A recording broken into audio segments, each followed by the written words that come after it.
welcome everybody. It's time once again for the next chapter with Charlie Hedges as he explores turning the page on his life and yours. Hey, Charlie. Hi, Paul. You know, just about 1 month ago, we did a show with one of my very, very favorite people, creative business and performance coach, Lindsay Davis. For those interested, it's sort of a precursor to this show.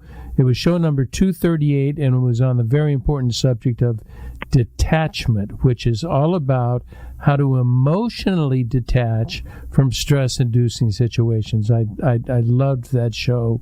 Lindsay has so many good ideas. Now, as we neared the end of the episode, we realized that a follow-up session might be very helpful and offer clarity on a subject that is very dear to all of us, and that is, how do we discover our purpose in life?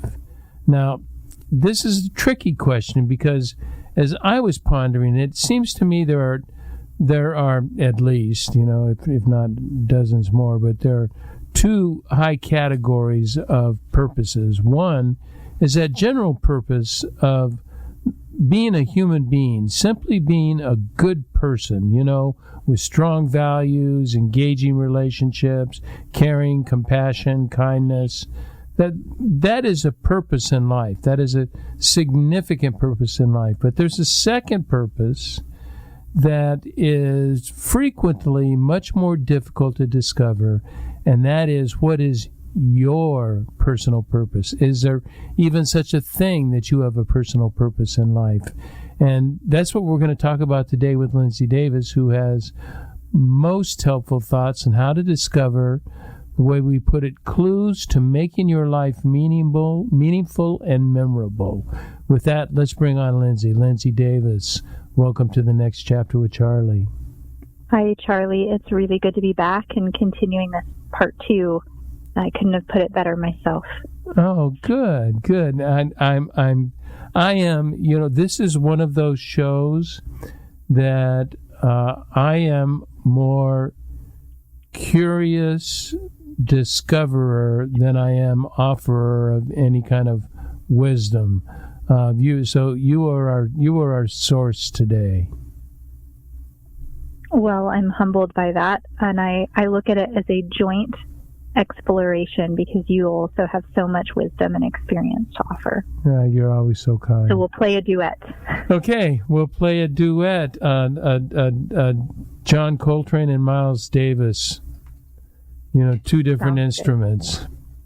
So, I've been looking at my notes here, and it occurred to me that I am interested in this show today because so many people, I feel, are feeling lost, and especially younger people, lost with regarding purpose and passion and personal meaning in life. They're searching so many jobs, so involved with online activities, and don't have opportunity for solitude and reflection, and wondering what they need to do or what difference they can possibly make in such a corrupted and chaotic world. Do you find that to be true as well? I definitely have found that, broad brush, many people seem to be struggling with a disconnect. Their own personal answers to those questions. Who am I? What's important to me? Why am I here? And I feel that maybe they've never given themselves the opportunity to sit with those big questions and really contemplate. And in that void of not asking themselves, it seems like the busyness of the world, our own conditioning, what we see around us, those answers are just fed in a default mode.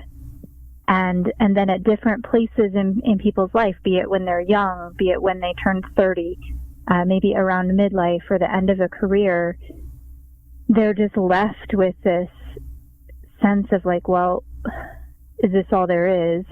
What's next? Do you think this by any chance? Do you think by any chance this is a a Western ideal, that it's more American than it would be South American or Asian, even Persia? Do you think this has to do with our big drive for the American dream to be this, all of us can be this superhero? Do you think it's something that's more Western than it is international, or do you think the same issue goes on in other cultures? That's such a great question. I can only speak from my own lens as a Western individual. I'm going to assume that it is a Western concept and value to idolize the individual, right? And versus what the collective, what would benefit the collective. But I think to your point around, like, is it just a Western ideal to want to be this superhero? I think that's one expression of finding purpose. Like, what would make me feel special or my life feel worth it? I find like that's the first level. We might even call that like an egoic level. Right. From that fundamental perspective internally, like, I'm not enough. I'm not valuable simply as is.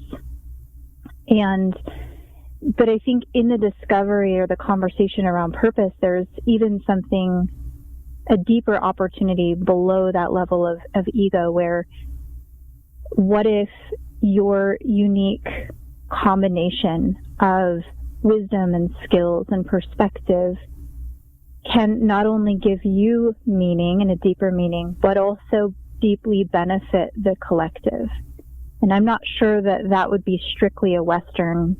Yeah. There was, I don't know where I think maybe I used the quote in a blog. I saw it on a company billboard one time driving on the 55 freeway, and it had to be 30 years ago, and it has never left my mind. And the quote was, "You are unique, just like everybody else."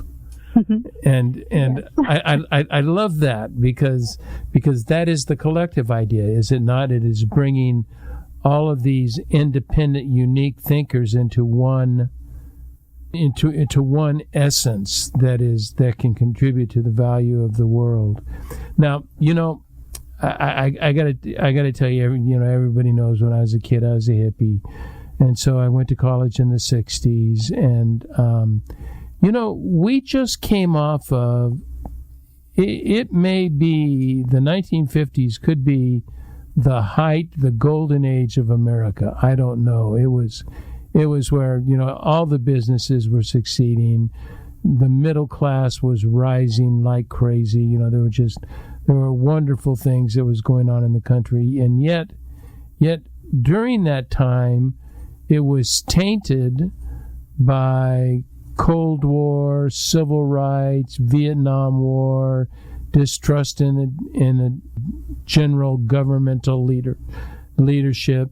And I recall a phrase that we used to use because we realized we didn't fit in that world, but we didn't know what world we fit in. And so, it was a phrase that was used. Maybe you've heard this. Have you ever heard the phrase, "I'm just trying to find myself"? Mm-hmm. And just say, "Are you lost?" What? Yeah, but not physically. And I remember even responding to that to somebody, just said, what are you doing? And after saying it, I felt like an idiot, saying I'm trying to find myself. And I kind of looked around and it saw me and thought that was silly. But those were the thoughts that was happening at that generation. There was a generational upheaval that was endorsed by the youth. My question is, do you think that sort of thing is going on in our society today, that with the world chaos and our political and social upheavals that we have, not only in America but in the entire world, do you think these questions have anything to do with people trying to find purpose and meaning in their life? I'm sure it is related. And you think about, the people who were young adults in the 60s and 70s, and then their children, and now their children. the effect that finding yourself, or that you have your life has to have a deeper meaning or purpose, just being passed down through each generation. And so I'm sure it is related.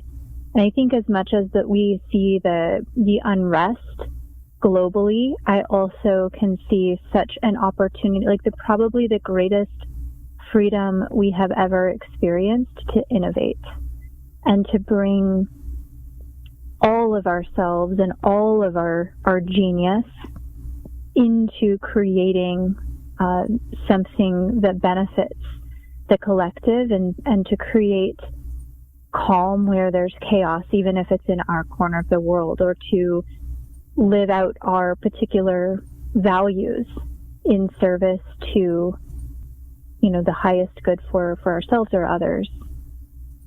And that could be a personal mission, could it not? Is to try to be that kind of person that influences others, so we have a more cooperative behaviors, but with a singular goal of that we want to honor cultures. America's a bit individual, and I'm right in the midst of it. But I'm realizing as I go to Europe, it's very culturally oriented, not just individuals. That there's a whole movement toward cultures that are very important. I'm looking at my questions, and I have no idea. I have them in the order, but I don't know this is the order I want to ask them. You would think I'd be more prepared, but let me ask you. What's that? I like improv music, so you're safe. Okay, I know. A classical viola player liking innovative music. That's fun. Let's talk about this. Do you think there's a spiritual element to this? To this looking for meaning? I personally do. So, and I hold space that people can also see it differently. I choose to have that perspective, and I find that gives me a deeper sense of connection, a deeper sense of faith, a deeper sense of directionality. And so that's my personal belief. How about you? Yeah, I think we share that, and I think we share mutually that our mother tongue happens to be Christianity and the Christ, but that does not mean we don't give credence to the Sufis, of the Muslims and the Jewish and the Kabbalah, and to Zen Buddhism, that they are all searching for the same godness. There's this spirituality that is missing in it, and it's not necessarily. When we think of spirituality today in the United States, we think of either Protestant America or Roman Catholic America that are very dogmatic, rule-oriented. It is you perform, and then God will do nice things for you, but only after you perform certain acts. And those, I think as we talked earlier, I find those to be heresy. I find those to be truly against biblical literature. Biblical literature is not that we perform and God responds, is that God performs and we respond with acceptance, surrender, and love.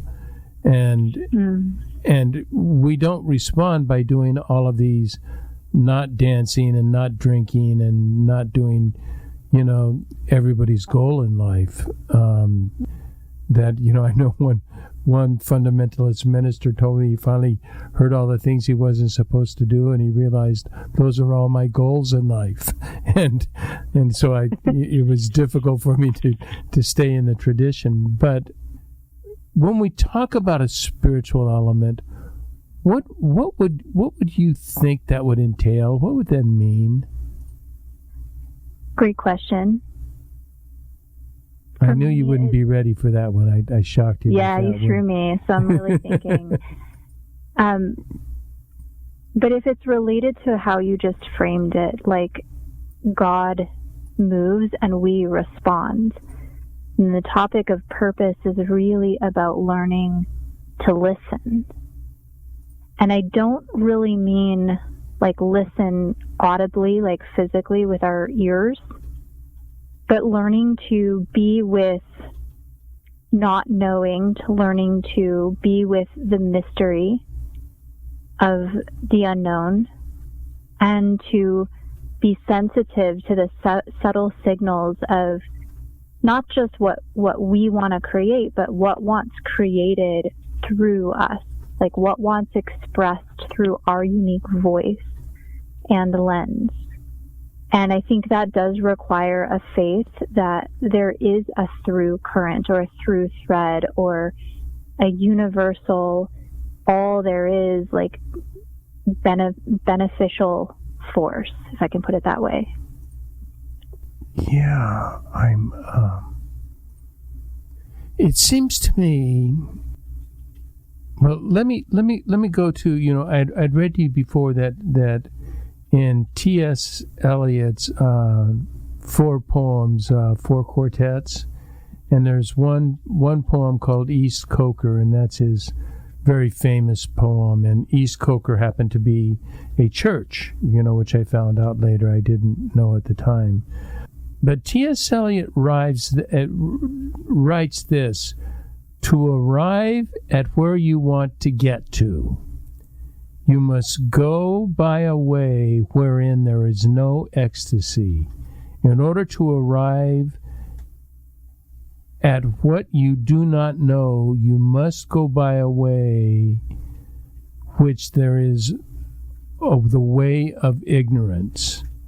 And you must go by a way of seeking possessions through non-possessions. And I get what Eliot is trying to say here to me is paying attention, because if we have the knowledge, then we know what we're trying to do. There is admitting a sense of ignorance and surrender to some outside source or to some new source that we haven't paid attention to. I think paying attention, and I put it somewhere in my notes, but I remember writing it. It's almost an oblique attention, is that you're paying attention without paying attention. If you're paying attention very intentionally, then you're looking for answers. But if you're doing it obliquely, you're paying attention with the back of your mind. It's not a front burner, it's a back burner, but then something clicks and you go, oh my goodness, and it gets set up to the front burner. Did any of all of my rambling make any sense?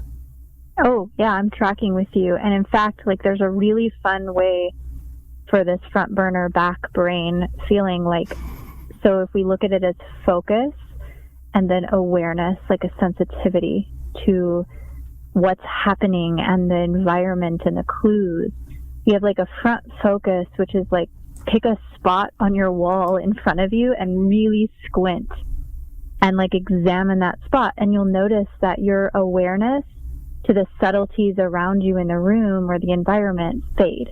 You don't even see them anymore. But if you soften that focus, you're still paying attention, but you're like paying attention with your whole body, like a receiver dish. And then you're picking up on all sorts of nuance and movement in your environment or your room that you may not have seen in that hyper focus. And so I've found when people are really intently searching for whether it's a next chapter kind of purpose or their overarching like life theme purpose, in their sincerity, it's easy to try too hard to really think and really figure it out. And it becomes like this endless mind-numbing, like, obsession. And when we learn to soften into the periphery, and I mean, it's really like a body softening, like softening our gaze, our ears, and follow some like subtleties in the environment, this picture starts to emerge that's like, oh, in a way, we've always known this is my purpose. I've always known this is what is meaningful to me. And we come, like T.S. Eliot, we come that full circle, like through the gate of ignorance, like not knowing. In that quote, I love that quote. When you shared it with me, I went and looked it up, and it was like, for me, where he talks about, we must go by a way wherein there is no ecstasy. It's almost like devoting to the mundane, or like that mastery path, like just do the next thing that occurs to you, or follow the next thread that occurs to you. And there isn't like always just this aha lightning bolt in that moment. But then, as you arrive, what you do not know, you must go by a way, which is the way of ignorance. And that's that, like you said, that open, like unknown, like that open paying attention. Yeah, there is a paying attention. There are moments where I can't speak for everybody, but there are moments when my heart goes pitter patter, or something deep has happened inside of me, and I have learned not to just pass on, but to stop whatever I'm doing and consider it. I had a time with my my executive coach with Kameen Samuel a week or so ago, and we were going through some of my intents on this book that I want to write, some of my intentions, and the overall goals Lindsay became so clear to me that this right now, writing this text is my purpose in life, and it is not the writing of the text, but it is the content of the text in need of a hungry. There's a passage in Amos that I quote in my own language, and Amos is called a minor prophet. He's one of the fewer pages, 6 or 7 page prophets in the Old Testament, and he writes, "In that day, people will be so hungry for words of God, they won't even know what they're hungry for." And if we believe in a divine and a creator and in something that is intricately involved and intimate with this world, but at the same time otherworldly, we're longing for words, but we don't know we're longing for these words. We just know there is something missing. And I think many of us, and even religious people, so I'm not saying spirituality is the answer, the only answer, even us in spirituality often are asking, what am I here for? What am I doing? What is my purpose? You talked last time about clues that lead us to purpose. There are some things that there is the way of ignorance, but there is also a way of intentionality, of saying, here are 4 or 5 hooks I can hang my clothes on. What kind of hooks would you say, question sort of hooks that you would ask people that would help lead them to their purpose? Yeah, I think one you mentioned, which is learning to pay attention to those times where your heart, as you said, goes pitter-patter, your energy rises, or you just start like lighting up. And, and I think the next place where I go with my people is understanding that doing, although we usually want to say, what am I doing with my life? What's my purpose to do? The first level is being. And so doing flows from our state of being. And so, the first place to look at is, regardless of activity or job or creative project, what are your current values that you're living into, that you want to align with or you want to deeply express next? And I like this to be an evolving list so that we can keep the list short. Of course, we can come up with like 50 values. Right. But what specifically are like the one or two that just keep coming up for you that are important? And then how do you want to be a living expression and commitment of those? And so I think that gives an opportunity to infuse deeper meaning and energy into your current project or your current job and really come from a deeper place. But it also then allows you the freedom to say, so is the activities that I'm doing, is the career I'm doing, is that the best expression of those values, or am I allowed to do something else now? What do I've heard this very frequently, as I'm sure many of our listeners have, that the importance of being over doing. Do you have any examples, or can you clarify what being means as opposed? I can get doing, my activities, but what is being? Is it my values, or is there more to it than that? I think it's the intentional values, and then your attention and commitment to living them or expressing them. But I think of I think the level of being, I think of that as our current consciousness or even self-concept. And so a great example of doing is if you were, for example, writing your book, but your self-concept was, there's a million other books and I'm no writer, and I'm going to do it because I said I would do it. Just notice the effect that would have on your writing process. So your perspective of self-concept and the concept of the project, like your consciousness vantage point, engages in those actions very differently and has a very profound impact on the effectiveness or the results of those actions. And then where you're coming from now, right, is your consciousness of this is the book that's needed. This is the deeper hunger for seekers. This is the thing that is meant to come through me. And you can have a real humility in that, but also your consciousness, the concept of yourself and your role as a conduit. And then I'm going to be the writer of this. Then when you take those actions, you've really transformed them from just mundane doing, going through the actions, doing the thing and hoping to get over with, to almost like what I say with my clients is making it sacred. Like making that expression of your values and your consciousness sacred rather than unconscious. You sent me an excerpt from the new journal you're writing, and you are writing a series of affirmations. Now, we went through the affirmation period of, writing little stickers on our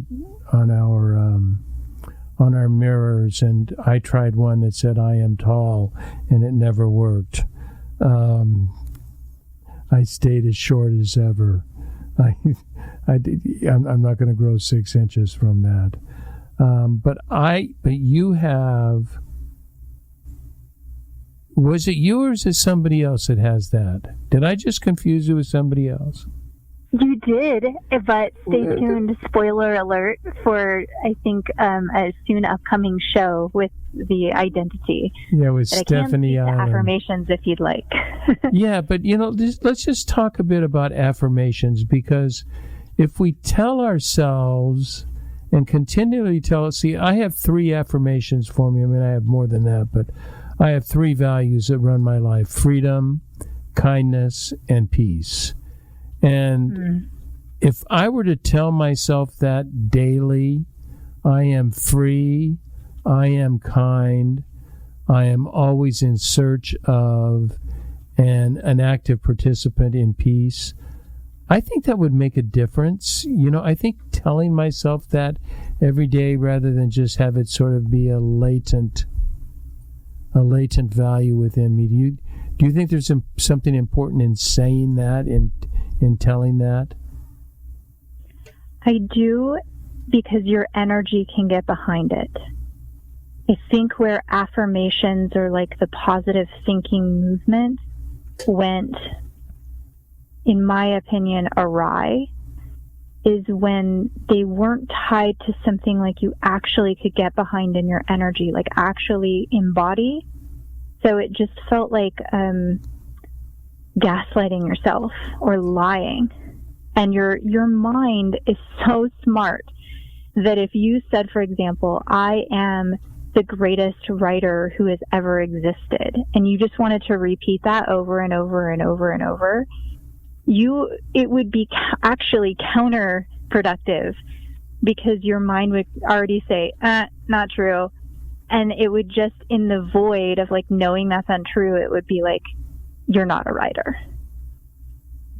And so, but the difference is, I have a voice, I am a writer. Maybe that's where your energy can get behind, or some of your values. Like if we use peace, like I am always a source of peace. You're going to find, like, your mind will find examples where you weren't that. Oh my goodness. Like, no, you're not. Tell me. Yeah. But if you say, I am, how I want to say it exactly how you said it. I am a seeker, or I'm always in search of peace, or being a conduit of peace. How did you say it, Charlie? Something like that. Geez, asking me to remember what I said. No. You forget how old I am. But you get the idea. Like, it has to be something, like the language, the words you choose matters, because if your body already knows, like, nope, definitely not true, then continuing to repeat it over and over just becomes like a weird, obsessive, like, tick or habit. And it tends to be really counterproductive. And so because of one of my values is truth, I'm also a commitment to telling the truth to yourself. And so if we can use an affirmation, be it an I am or an I am committed, and be precise to where it actually lights us up inside. Like, we can really live into that, like, starting today. I think that's where the shift can occur. And it's also telling the truth to somebody, and maybe it's not the same person for every truth, but to share that truth. A problem shared is a problem halved. I now realize it's a popular quote, but I just first read it reading John O'Donoghue while I was in Lisbon, and I love that idea that a problem shared is a problem halved, because you have other resources. And I have a mentor who, it was in a Christian environment, and he had some activities that caused him to have to resign from the ministry. And there's this passage in a book in the Bible it's written by an apostle named James. And he says this, so readers bear with me. In the biblical language, it says, confess your sins to one another, brothers and sisters, in order that you may be healed. It's sort of like, this is the vehicle for healing. And my friend, my mentor, told me, Charlie, you've got to know that confession blocks the blackmail of Satan. Confession blocks the blackmail of the ego, of that protective, protective sort of judging entity within ourselves. And when we share that with someone else, that blocks that, because they're able to tell us right away, you're not the only one that's done that. You're not the only one that's thought that way. That, you know, it is very human to think that way, and I think there's something really beautiful to that act, that in sharing what we're looking for and what we think are roadblocks can help undo the roadblock. Now, what I want to do is, we're coming to the end of the show that I always warn us 15 minutes ahead of time, but I want to be tangible, Lindsay, and I wrote some things, and I want to think, you know, I'm thinking of people that are saying, Charlie, I get what you're saying, but you guys are talking, again, you're talking awfully esoteric, and you're talking about philosophies of it. I get the philosophies, I agree, but tell me, what can I do? And I wrote down 3 or 4 things. Tell me what you think about them. Perfect. That if you think about what your purpose is, first, what do you love to do? I love to do something. What are you skilled at? They can be different things. What you love to do and what you're skilled at is a different thing. And you know what you're skilled at? I'm going to have to do an aside. I just learned this from Mark Samuel, Kameen's husband. And we were talking about people that are really, really good at something, don't realize they're skilled at it, because they say, oh, that's easy. You know, that's not that hard to do. You know, anybody can write. Anybody can play viola. You just jump through the hoops, and you do your practice, and you're playing, you'll be concert ready. Well, there is a natural skill that's involved in that. And so anytime you say anyone can do that, that is a sign that you were especially skilled at something. Isn't that That's a good one. Isn't that an odd thought? Mark brought that up. It's so true. Yeah, it's like the water to a fish. Precisely. Yeah, can't describe the water. They're in it. Yeah, and swimming, anybody can do that, and that's not true. So, what do you love to do? What are you skilled at? What brings you great joy? When you do something, you feel this inner sense of, I've accomplished something meaningful. And my 4th one is, what are you proud of in your life? And I fear there's too many people that are not proud of things in their life, that they need to go to affirmation class to find out what they need to be proud of, because I want to say everybody brings something to the table that is valuable and deep and meaningful. But do you think if you ask those questions, that begins to give you an idea of what your purpose is? Because it is that authentic you. It's not asking, what did your parents tell you to do? What did your educators or your bosses or your spouses or other people tell you what to do? It is all about this inner core of you, and your purpose is about your inner core. Yeah, I like those 4 lenses. And what do you love to do? Some of those clues can be in childhood, before a lot of the conditioning of culture got a hold of you. Great insight. Yeah, I mean, going back to when you just lost track of time as a kiddo, what were you doing? Like, what was the narrative you were living into, the adventure, the activities? And it's not necessarily like, as an adult, I now also have to do that. So I liked escaping to the back 40 of some piece of land and being on this gigantic adventure and quest. And I would have like this big, story that was going on, and playing make-believe in that. It's not that I need to actually be truly a world traveler right now as my career or sense of purpose, but it does give clues. Like, what truly lights me up is being in the discovery of something new. And so clues are just that, they're clues. It's not that one question, like what do you love or what lit you up as a child, is going to give you the lightning bolt, aha, all the answers. You're gathering all of these little pieces of the puzzle and then like sitting with them. And so what do you love? What are you skilled at? And I think that I love that question for giving a nod to, even some of the jobs that maybe you got that you hated, but it made you some money, or it was, what did you learn from that? Like, what skills did you develop that now you can use intentionally in service to something that you would choose for yourself? So what are you skilled at? I think, like, what do you care about? The flip side of that, like, what brings you joy is also kind of like what irritates you, like what really pisses you off in the world or in your industry.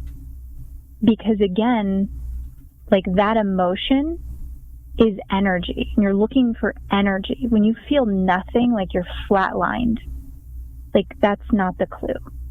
But when you have like a joy or a spark or a love or deeply passionate, like angry of an injustice, those are clues.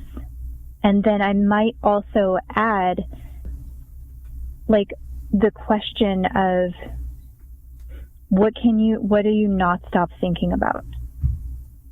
Ooh, I love that.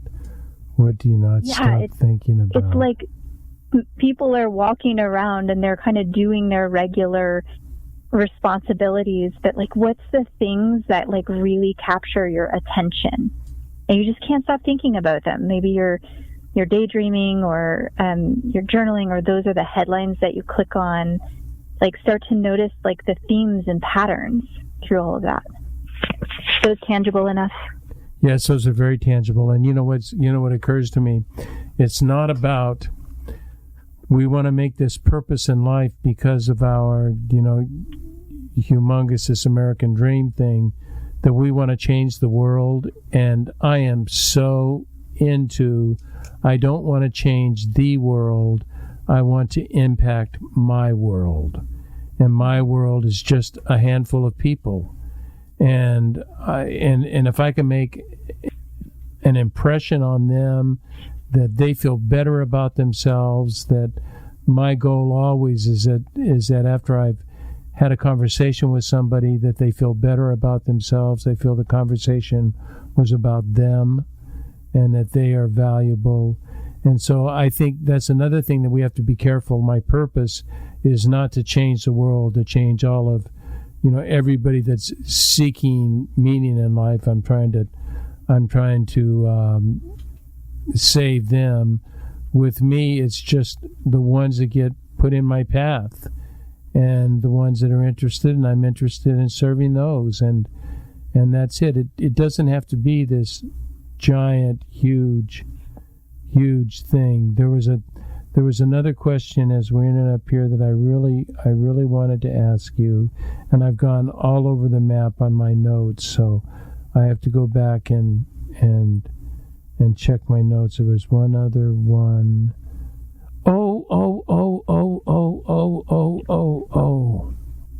So, I painted for 7 years, and I did abstract painting, and it was one of the most magnificently expressive opportunities for me to share what was going on inside of me. Now, the paintings wouldn't make sense to anybody, but I have a good eye for composition and a good eye for color, and I can put those together and make them somewhat pleasing. But that really wasn't even the goal. And, there came a day, and I would paint, Lindsay, 7 or more hours a day, and it would feel like I painted for an hour. I was in that flow, that flow state. I was in that flow state, but I got to where I couldn't get any better. I just, all of my paintings started looking the same, started feeling the same, and I realized I'd have to get an education, and I love painting, but I didn't love it that much to start going to school 2 or 3 nights a week and working on it. So, Lindsay, I'm just done. I got rid of all my paints and took them to the disposal that takes care of toxic materials, and got rid of all my paints, my paintbrushes, cleaned up my office. My paint studio was just filled with paint over all the walls. We painted it and cleaned it up, and I'm just done. And you talked to me about there's a time to just be done, and don't be afraid of this American idea that I'm a quitter. There is a time to quit, and there is a time to move on to something new. As T.S. Eliot talks about, every beginning is a new end, and every new end is a new beginning. What do you have to say? Because you had some really wise words to say about quitting, about stopping doing something. Yeah, I think quitting has so much baggage to it. Nobody wants to be a quitter. Nobody wants to quit. We have bad mojo with that one. And so I think of it as trading. I'm trading. And so I can just be done. And so if purpose is what is meaningful for me to be, what is meaningful for me to express or learn, or what is meaningful for me to contribute. Like your painting, there was something that you were receiving from that, and it was meaningful and it was energizing. It had your attention and energy. I think that's how I would say it. It had your attention and energy. And then whatever that was that you wanted to express or that had your attention and energy, it just, when it came to the next level of commitment or elaboration, labor, we're and I'm going to trade now. And so there's such a graciousness in letting that season or that chapter close, so that you can turn the page onto then what am I where am I putting my energy and attention next? Now there are some people that find an activity or an expression or a contribution that has their energy and attention for decades and decades and decades. And so right. They love the Jane Goodalls. Yeah, I love being a part of that mastery. And I really resonate with that. But then it's almost like their season of that is still, it's just a bigger, if we look at it as an arc, it's a bigger arc. And so I think when we were talking, it's allowing there to be cycles or seasons where there's a new beginning and all of the interest, and then there's the summer of just being in flow with it. And then there's the natural progression into autumn, which is a dying away and of letting it be done. Sometimes when we start to feel that autumn coming, where it's coming to a close, we resist it. And sometimes we can reconnect with a sense of new beginning. We bring a deeper purpose or a deeper meaning to that same activity. And so we can kind of bypass and go into winter but not quit the activity, or I'll say trade the activity. We stay in for another season. But it's also equally fine because we have lots of things we can put our energy and attention to. It's also equally fine to say, that was awesome, and I'm going to say goodbye now, and I'm going to let it go just as effortlessly as a leaf from a tree, and allow myself to go into a period of winter or incubation. I love your incubation idea. I think that's critical. Where on the surface it looks like nothing's happening, right? It looks dead. But actually, winter incubation is such an important time for nature. So much is happening in the root systems and the soils. But we don't let live ourselves in winters. We especially on the West Coast, since we don't have seasonal differences, it's it's a constant summer. It's a constant go. There is not this period of just let's incubate and let the seeds develop and nurture. That's what's going to come out in spring, and it's going to be a much the same us, but a different us, a new us. You've said to me the most important points of our whole show, that I love this winter and this incubation of new things. And I like the trading. What you said about. Oh, go ahead. Yeah, go ahead. Well, that you're trading. You're not quitting. You're trading. With every end is a new beginning, and so this is an end of one thing and a new beginning to another thing. To, keep your interest up and to keep your desire and your passion. And you were going to say something. Yeah, and if I can even tag on to that briefly, but the trading, you have always the choice. You have the choice to do something else, or you have the choice to infuse a deeper sense of inspiration and purpose, because the project or that completing that project is a part of something greater for you. And then I was going to say, I like what you said around finding your purpose, and it doesn't have to be this big saving of the world thing. That's kind of a configuration of the ego anyways. Isn't it? But to find the way of being the change, or really rippling out that meaning into our corner of the world today. And I think that's important on the quest of finding purpose, to realize while you're following the clues, while you're in incubation, just choosing what you want to put your energy and attention to next. Well, in the meantime, just for today, what would be purposeful today? What do you want to live into today? Who do you want to be today? As we obliquely pay attention. Yeah, that's a great phrase. Lindsay Davis, you are incredible.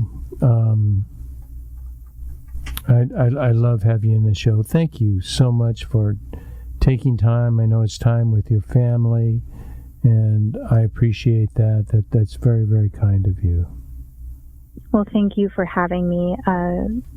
You truly do embody your value of making listeners or your guests feel listened to and heard and valued, and I always enjoy my conversations with you, Charlie. Thanks, Lindsay. Okay, everybody, that's all for today. This is Charlie Hedges signing off. Bye for now.